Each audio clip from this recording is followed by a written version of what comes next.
So this video is going to be in the style of some past videos I've done, which I've called deep dives, where I take an idea, and in this case it's going to be what makes a really small game super good, super compelling, super fun. And I'm going to talk through some games that I've played, some games that I've really enjoyed, that I think fit this category of small game. And I'm going to talk about what I think made them really work and what lessons we can take as game developers from those games in order to make tiny games of our own.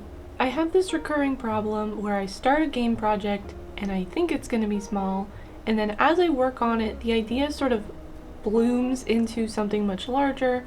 It's usually because the original idea was bigger than it seemed, and as I get into planning out like tasks and things like that, I realize, oh, if I want to have this thing, I'm going to need this other thing, and so on like that. I also have a nasty habit of adding things because I think they'll be cool, even if they aren't technically necessary, so I need to stop doing this. And honestly, I'm making this video for me because I have been struggling, and so I thought that doing this deep dive and figuring these things out and processing them in my own mind would really help me with the game design process. But hello, I'm Savalian. I make videos about games development and creativity, and I hope you'll stick around for this discussion of what makes tiny games effective. And before we start, let me clarify what I mean by small games, because I don't mean like playtime, I don't mean like the size of the game world or anything like that. I mean games with very, very few mechanics, like they're small in scope in terms of the individual systems that you need for the game to be complete. Because when you have fewer systems interacting together, this makes it easier to design, it makes it easier to implement, and it makes it easier to test because you have fewer like points of failure when you have fewer things working together. That's just kind of how it goes, basic math. And of course, these are all my opinions, these are all my thoughts. If you've got a game that you love that you think fits this category that I didn't mention, please talk about it in the comments. Alright, let's get into it.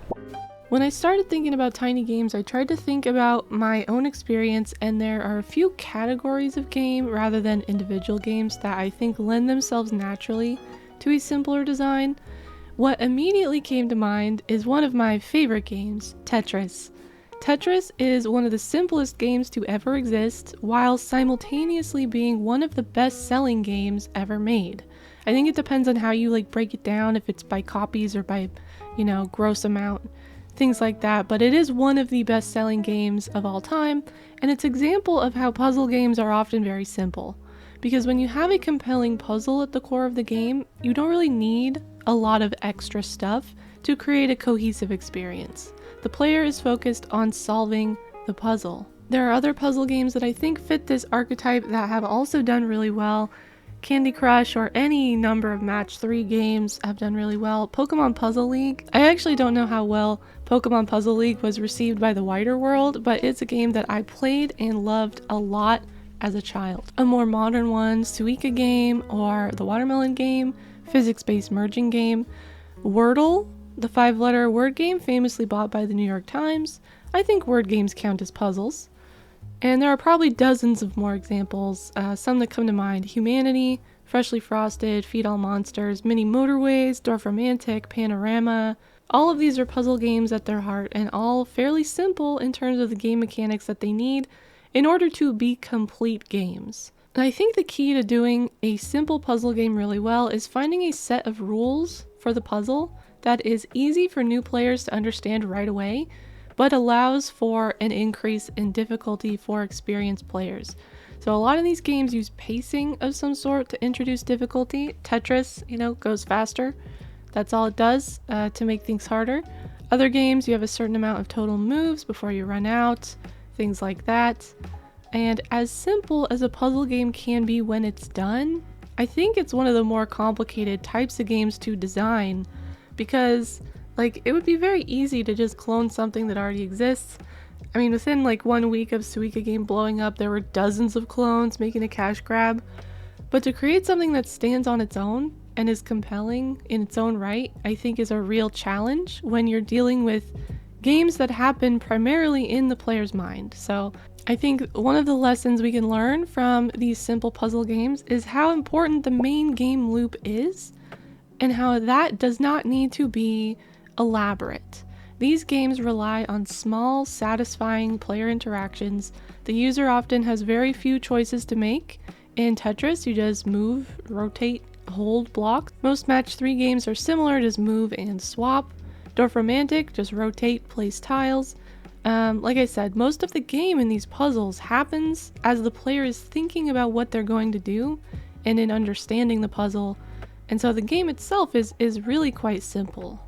I definitely will need to do a lot more like specialized research if I'm gonna make a puzzle game, but I think it's the most obvious example of a tiny game. Next, let's talk about platformers. Mario, a beloved classic, also tiny game. Platformers are frequently the foundational piece of a lot of indie games because many people love them, and they're also extremely easy mechanically speaking. If you can make a player jump and be pulled back down by gravity, you have a platformer. From there you can build out the rest of the game, adding a unique spin on the platforming, adding enemies, adding story. But basically from day one, you have something that is playable and ready to be expanded on. And that's the kind of idea I'm trying to tease out with this experiment, but unfortunately for me, I really don't like platformers. I have never enjoyed them. I'm sorry if this upsets you, but I have to live in my truth. And because I don't like them, even if I did want to make one because it's relatively easy, it just wouldn't have that spark, I'll leave the platformers to the people who love and understand them. But if you like platformers and you're looking for small game ideas, I think this is a really good foundation for like a beginner game. And what can we learn from them? This is tricky for me because, as I said, I don't really like them and I don't know much about them. But from my perspective, the thing that people really enjoy about platformers seems to be like the sensation of learning the skills to get better. It seems very similar to me about why people like Souls games, where you try to get a certain jump, a certain series of actions just right, and then when you finally get it, there's this rush of achievement, this feeling of being victorious. So I think that's really the key. It's the piece that people really enjoy about platformers. So if you can capture that feeling, it can only help. Next, we're going to talk about Vampire Survivors, which started off as one game and then sort of blossomed into a genre of its own. Bullet hells have existed for a very long time, but Vampire Survivors got really popular by kind of flipping the script and making the character the source of the bullet hell rather than the enemies. And so there are only really 2 player interactions in this game: movements and item selection. And that's really it. You just move around, everything else happens automatically, and the only mechanic aside from those 2 things are the generations of the enemies and the generation of your bullets. Pretty simple. I think the secret to Vampire Survivors' success specifically has a lot to do with getting the feel of the game just right. It's easy to learn, there are randomized rewards which give you that slot machine feeling, and there are a lot of little indicators of progression that make the player feel like they are winning something throughout the entire run. And Vampire Survivors inspired a lot of other games that are basically the same thing with little variations. 20 Minutes Till Dawn, Halls of Torment, the Deep Rock Galactic Survivors game, Brotato, which I'm pretty sure is the same game, but I have not played that one. So what can we learn from these? I think one thing we can learn is this roguelite structure of giving the player random item or upgrade choices really helps a game like this, because it gives the opportunity for players to have their wishes granted in every run. And a fact that has been long abused by casinos is that when rewards occur somewhat randomly, it encourages us to keep trying even when we aren't winning. We're waiting for that big win that we feel is just around the corner, and the unpredictability of when the rewards will happen is really a button in our brains. And of course, video games can abuse this as well, which is why paid loot boxes are so sketchy. But when it's part of the game loop and it doesn't put the player's actual lives at risk, adding this sense of randomness and this sense of unpredictable reward, I think is a way to make games a bit more compelling. Fun. Just a little bit, just sprinkle a little bit of randomness in there. I also think the overwhelming visuals of the enemies on screen is another reason that these games are so fun. Because when you see the screen full of enemies from like they're filling the screen and you win, you've just overcome incredible odds. It feels great. It shows you that you're doing well. It gives you that little boost, that little emotional boost. And then even if you lose, well, I mean, it's not that bad because look at what you were up against. It's also just a bit ridiculous to see so much happening that it adds a little bit of levity into even your failures. So I think this sensation of overcoming impossible odds is another way that this game has added that little bit of fun in there. And the third lesson that I've learned from Vampire Survivors specifically, someone will probably hate me for saying this, I think Vampire Survivors is really ugly. I'm not a fan of pixel art, so that's a big part of it, but I also find like the colors and the patterns, it's all very, like it all clashes. It's fairly off-putting for me. It's a noisy game to look at. So I'm sorry. I hope the devs don't see this. I do love the game, and I've bought several of the DLCs, but that's kind of why I'm pointing it out, is because you don't need like a perfectly beautiful game to make a game that is really good and really fun. So I think that's the lesson here. Another game that spawned a whole genre of its own, I'm on observation duty. I love this game. This is a game where the only mechanic is looking at camera images of various scenes and clicking when something has changed and reporting the changes before the ghosts or the aliens or whatever take over. It's a spot the difference game, but it's wrapped in this fun, like horror themed package. I love it, and I also really love watching other people play it, which is how I found it in the first place, was watching some other streamers play it. And it's certainly one of the smallest scope games that I've played recently, and it is so beloved that there have been a bunch of games just like it released, some nearly identical, and some where they've added additional features, such as like a first-person movement, or I've also seen like a Five Nights at Freddy's style metagame where in addition to the camera feeds, you also have to look at the room you're sitting in. It's really inspired a lot of game developers. And I've seriously been considering doing a game like this as my small game because I love it so much, but I have been a little bit stuck on how I can differentiate myself, how I can make my game different enough to be notable without being so different that I lose that original thing that makes the game fun. And the lesson I think I would take from this is similar to the lesson from puzzle games. This game is fun because it makes the player think. It happens more in the player's mind than it does like on screen. It makes people experiment with little like memory techniques, try to figure out how they can remember these small details, and it challenges them in a way that a lot of other games don't. And I think that's why it works, because it's a different way of thinking about video games as you're playing them. And just like Vampire Survivors, it also uses the element of surprise in a sort of random way to delight the player. So there's things that happen in observation duty that are like, they're usually like scary, but they're not very like intense jump scares. They're just like little spooky things that show up, and it's a delight to see them, and it's one of the reasons that I think keeps people coming back to them and playing them, is because they want to find these little, they're almost like Easter eggs, except they are of course part of the game, but it feels like you're finding something special, and it's just really nice. And so I think the lesson is like you can use these little surprises to break up a game that would otherwise be a little bit tedious. You know, Spot the Difference is a little bit on the tedious side, but then you have these little moments of delight, and I think that's one of the things that people really love about them. Okay, I'm going to talk about a few more games a little bit more quickly, kind of a lightning round so this video doesn't get too long. I have either played or watched like full playthroughs of all of these games and would really recommend them, so feel free to ask if you'd like to know more about specific ones. The first one is Home Safety Hotline. This game is so great, and I don't own it yet because I watched someone else play the whole thing and I was kind of waiting for my memory to fade a little bit before playing it myself. It's a game where you literally read like Wikipedia entries about mythical creatures, and then you answer these recorded phone calls that people have where they're asking, like they're having a problem and they want to know what to do.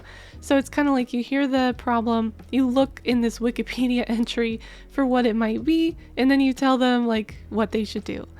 And it's so fun and so cute, and it has this wacky little story that's like, it's like a little horror adjacent. It's not like scary, but it's a little spooky. And it's such an extremely simple game.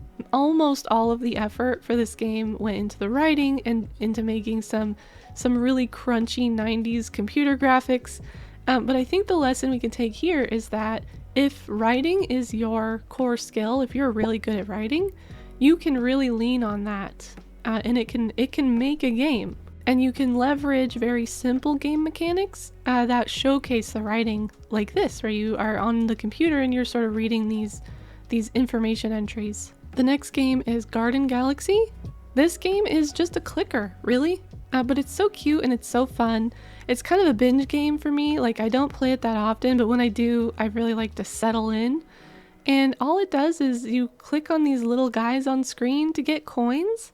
You trade the coins for some objects to decorate the world, and then those decorations attract more of the little guys, and it just continues like that. By the end of it, you have like a sort of customized little area that you've decorated yourself, and it's just fun. It's fun and it's simple. And the lesson here, I think, is just hitting again on the delight of little surprises. Opening these like little packages and seeing what you get is just fun, and sometimes that's all you need to make a whole game. And I think we're going to keep coming back to surprise as a driver of enjoyment, because it's one of the ways you can really impact people emotionally is by surprising them. Next we have Dome Keeper. I adore this game, and it's probably more complicated than all of the other games I've talked about. I probably should have excluded it from the like tiny game list, but whatever, it's my video. And I really like Dome Keeper, and I think it's relatively simple. So the game's main mechanic is just searching for things with a simple movement-based like mining feature. You're searching for resources as you mine, and then defending your dome just long enough to get back to searching. And it's hard for me to pinpoint what I really like about Dome Keeper, because I definitely like it, but there's nothing that really sticks out specifically as the thing. But picking a lesson from this game to learn, I think there's something very powerful in this cyclic nature of games like this. I think having this pressure of having to do something before something else happens, and like repeating that cycle, getting slowly more difficult or faster or whatever the thing is, I think it helps create movement and forward progression, because the player always has to be mindful of the time that is passing. And I think that can be one tool in the toolbox of, if you have a small game that doesn't feel like it's moving, if it doesn't feel like it's going anywhere, maybe something like this could give it that movement that you're looking for. Okay, next we got the Crush House. This one I played recently. It came out recently, and it's just a brief mention. I love this game as well. The main feature of the game is filming NPC characters and other objects for points for the TV show. It's about filming a reality show, essentially. And so this game also, there's a lot of supporting features in this game that make it really good. Like, I feel like the NPC interactions specifically had a lot of work that went into it that probably pushes it outside this idea of the tiny game as well. But I think the meat of this game is this one filming mechanic. And I know that Content Warning had a similar feature. I never played that game, but there's something here. And I think the lesson we can take from this game and games like it is that sometimes you just have one just like critical feature that's a bit more work. Like, this is not as easy as a lot of the other small game like core features that we've talked about. But sometimes if you really put a lot of work into getting this one main mechanic just right, and it's a little bit crazy, I think it can really pay off.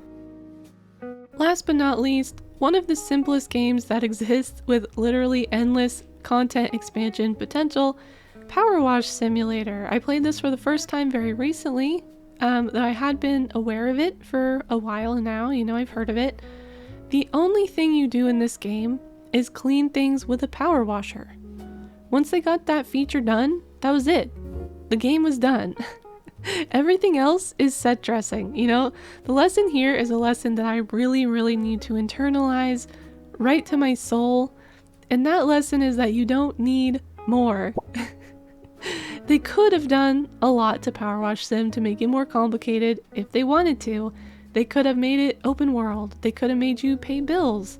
They could have made you drive to the jobs or deal with water drainage. They could have made the job negotiations more elaborate.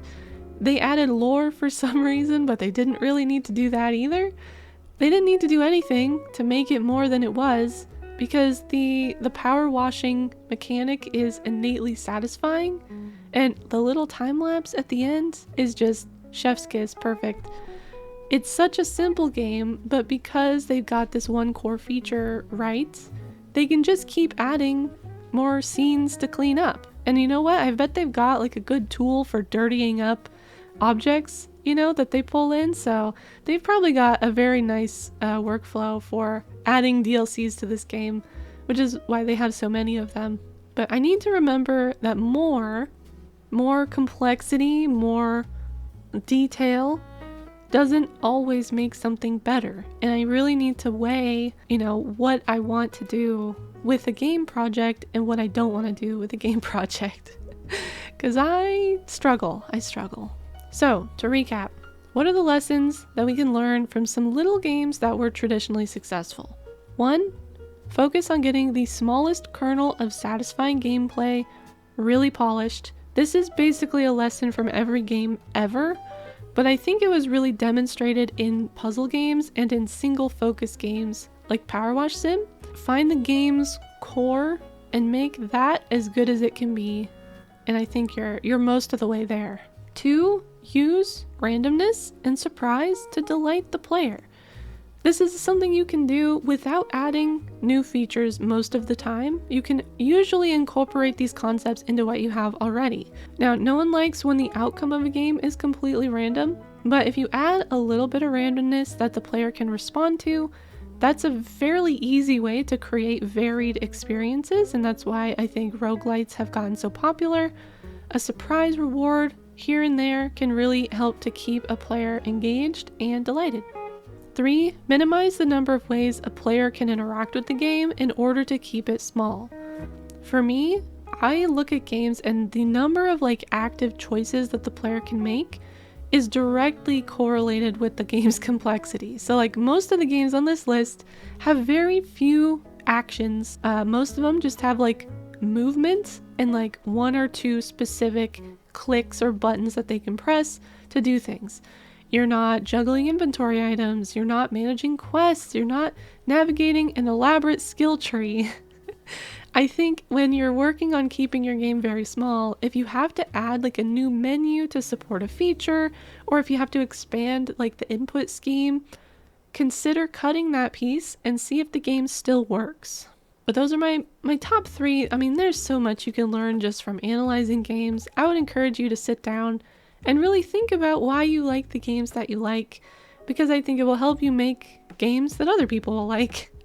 I think it's useful, how writers should also be readers. So that was fun. I'm not sure if I'm any closer to settling on my game idea. I seriously, at this point, I've got a list of 60 ideas, but they all still feel too big. So I'm hoping that I can really process a lot of this, internalize it, break down some of these game design choices, and use them to settle in on that idea that I'm looking for. So I have a lot more thinking to do, but if you found this video helpful or entertaining, please leave a like and subscribe. And if you want to see how I'm brainstorming ideas, I'm going to link that video here. But either way, I'll be back soon with another video, maybe about games or about a vlog about how I'm doing all this alongside a full-time job. Who knows?